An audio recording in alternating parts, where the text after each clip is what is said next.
late 1920s and the early 1930s was revolutionary, and promoters wisely built upon their popularity. Around the same time, wrestlers were testing the waters with character-based gimmicks, and good versus evil feuds were born, invoking incredible audience reactions.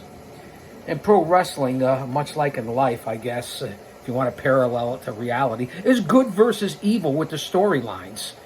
And that's what pro wrestling is all about, and how they have lost their way here in 2024. Here in the dog days of August, the dog days of summer. I just want to put that out there from my personal viewpoint. This is all old hat in today's marketplace. But in the early days, everything was remarkably unsophisticated. With no clear-cut and defined wrestling organizations to manage the day-to-day operations of the industry, the sport was completely devoid of orderliness. It wasn't until the 1920s and 30s that circuits were fashioned and shows were offered on a more regular basis in specific regions.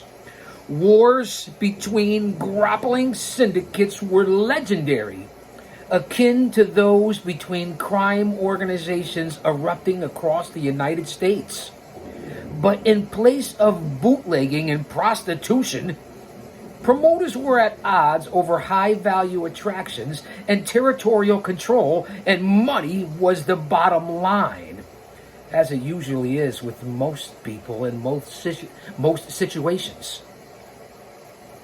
Those who had it wanted more, and small-timers just wanted to make a living. On September 16, 1930, the sport's first major three-letter acronym to be used with any consistency made its debut with the advent of the National Wrestling Association. An outgrowth of the National Boxing Association, the NWA was administered by state athletic commission